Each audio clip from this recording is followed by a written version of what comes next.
Bonjour à tous, c'est Laurent du site généalogiepratique.fr. Aujourd'hui, nous allons parler de doublons sur la plateforme Généanet. Donc, qu'est-ce que c'est qu'un doublon? Un doublon, c'est tout simplement une personne qui se trouve plusieurs fois saisie dans votre arbre, certainement par erreur. C'est peut-être une erreur de saisie, tout simplement, une erreur de lecture d'un acte. Ça peut être aussi une mauvaise manipulation au niveau d'un import de fichier JETCOM. En fait, il y a vraiment plein de raisons et personne n'est à l'abri de créer des doublons dans son arbre. Alors, ça peut être un doublon sur une seule personne, mais ça peut être aussi au niveau d'un mariage, et un mariage saisi plusieurs fois. Donc, c'est ce que nous allons voir aujourd'hui avec GeneaNet, comment les détecter et comment les traiter, les supprimer. Alors, une petite parenthèse, bien entendu, cette méthode n'est à appliquer que si vous saisissez votre arbre généalogique sur GeneaNet. Bien entendu, si vous utilisez un autre logiciel et que vous importez votre arbre par fichier JETCOM, vous devez faire cette détection et ce traitement des doublons directement dans votre logiciel. Avant de commencer, si vous êtes sur YouTube, je vous invite bien entendu à vous abonner à la chaîne et même à aimer cette vidéo en cliquant sur le petit pouce vers le haut.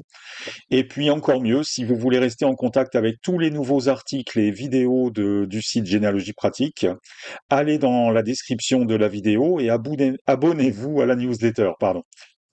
Donc nous nous retrouvons sur Généanet, sur la page d'accueil. Nous sommes actuellement sur mon compte. Vous voyez que je me suis connecté en haut à droite avec mon identifiant et mon mot de passe.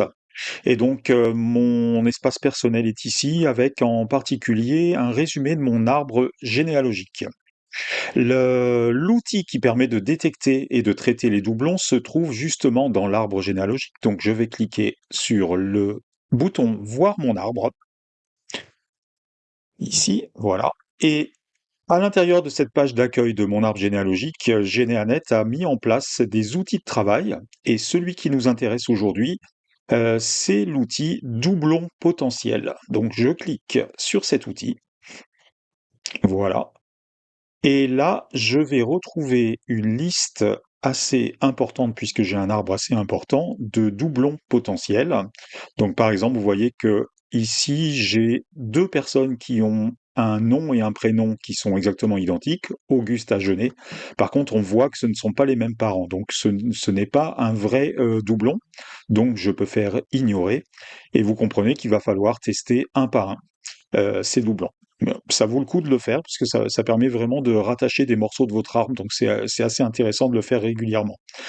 Pour vous montrer exactement comment ça fonctionne, je vais vous faire une démonstration sur un mariage que j'ai saisi deux fois, en tout cas un couple marié que j'ai saisi deux fois.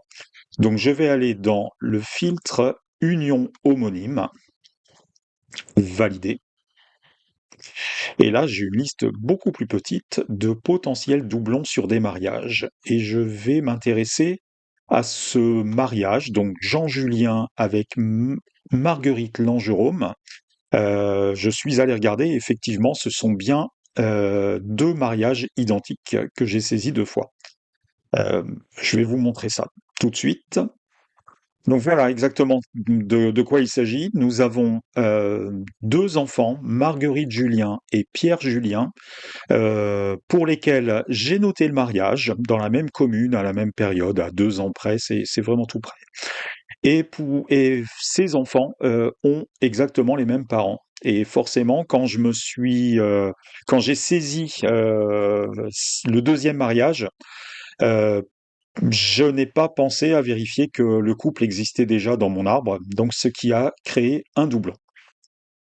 Donc nous revoici sur la page de détection des doublons potentiels. Donc nous avons nos deux mariages à fusionner. Je vais cliquer sur fusionner en partant de la première personne, du mari.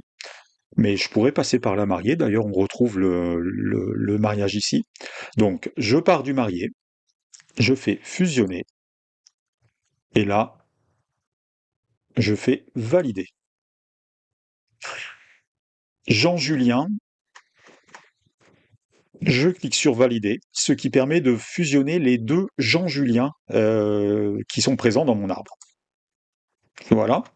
La fusion est terminée. Maintenant, on me dit que j'ai un Jean-Julien, mais que j'ai deux unions avec Marguerite Langerôme, ce qui est normal puisque j'ai fusionné Jean-Julien, mais je n'ai pas fusionné sa femme. Donc maintenant j'ai deux mariages. Donc je clique sur Jean-Julien, et là on voit bien sur la fiche de Jean-Julien que j'ai deux mariages. Donc pour solutionner ce problème, nous allons simplement dans le petit menu qui s'est affiché ici, et puis nous avons un menu, cliquez ici pour fusionner ces unions. Donc je clique ici. On me demande de valider la fusion des deux femmes, en fait. Donc je clique sur oui.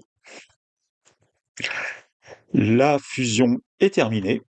Et maintenant, nous allons continuer. Voilà. Et alors, sur GeneNet, il y a une particularité. Il ne suffit pas de fusionner les deux conjoints, il faut aussi fusionner la famille qui est créée, parce que GeneNet crée des familles au niveau de chaque mariage.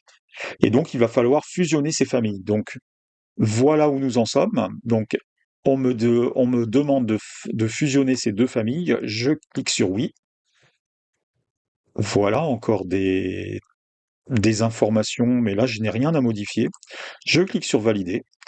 Et là, on me fait un petit résumé de ce que je viens de faire. Donc, Jean-Julien, Marguerite Langerôme, les parents.